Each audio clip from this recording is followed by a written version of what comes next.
Nice one. All right, so this is Oscar for Eat, Sleep, Box, Repeat. I'm joined by Dev Sahni. Dev, firstly, what did you make of that Guy Ritchie style promo video we've just witnessed? I'd only seen like a couple of photos from it. I had no idea it was that good. Absolutely amazing, like 5 minutes. You look around here, everyone was just looking up at the screen in utter awe. Tremendous, and everyone just started clapping at the end. You don't often see that from like a room of media, just claps in the middle of a press conference. Loved it. Some great characters, some great fights, some great stories. What an event it's going to be June 1st. Yeah, I was trying to work out what they're actually trying to recreate, whether it was lock, stock or snatch. I don't know if you have any thoughts on that. I feel like it's just a bit of everything, really. But yeah, what they are creating, not recreating, is an unprecedented 5 versus 5. I can't wait for it. I love the banter up there between Frank and Eddie. Yeah, it's going to be so good. I wish we'd heard a bit more from the fighters as well, but I guess that will come. That will come tomorrow, I think. I'm sure it will come.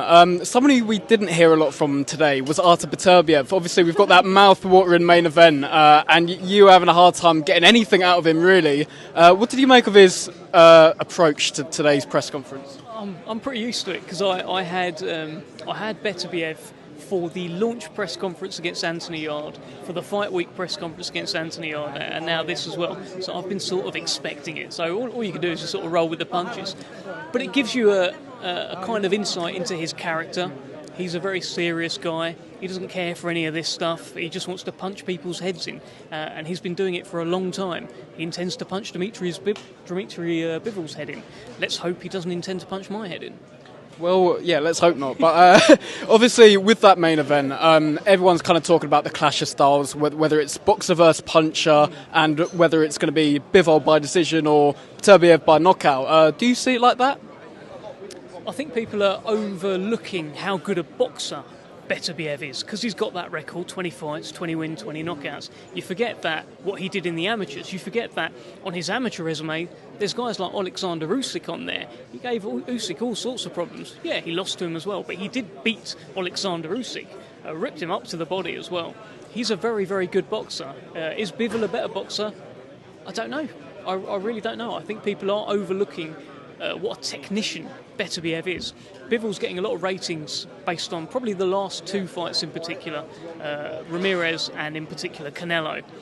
But BETERBIEV is a whole different kettle of fish. Yeah. Obviously, kettle of fish. Yeah, it's kettle of fish. No, not quite. But anyway, we'll move on to the 5 versus 5. Obviously, all the fighters have now been revealed. Were you surprised at all at the selection of captains? Obviously, Matchroom have gone with Deontay Wilder and Queensberry Hamza. Obviously, you got Daniel Dubois and Zhilei Zhang on that table as well. Did that take you by surprise? No, I think Frank looked across at Hamza Shiraz and he saw a guy that's never let him down, a guy that's unbeaten, a guy that's on a ridiculous knockout streak. I think it's 12 in a row now. I mean, and he looks the part as well.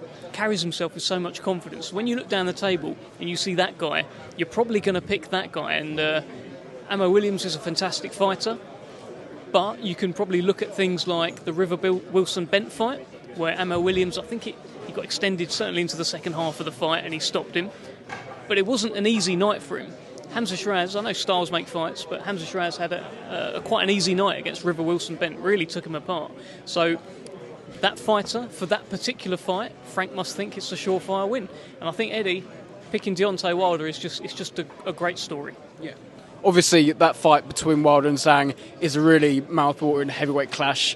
I guess with Wilder not being linked with Matchroom, it kind of took some of us by surprise, although there were rumours circulating that fight was going to happen. Now that it is finally happening, how do you see that going? Where there's you got 2 fighters there who've both lost to Joseph Parker in their last fights. I don't know, who can you go with that? I mean, if you're asking me who I think is going to win each individual fight, I will always pick the Queensberry fighter. So it'll be a clean sweep, it'll be 5-0, and sorry Deontay, that's 2 losses in a row, and this time it's the Big Bang Jang. So, in all seriousness, it's a brilliant fight, isn't it? It's can Deontay Wilder hurt Zhilei Zhang? When Zhilei Zhang loses, it's not because he gets knocked out or anything like that, he just sort of gets really tired and then gets outpointed.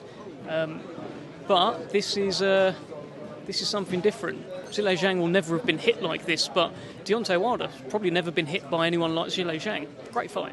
Yeah.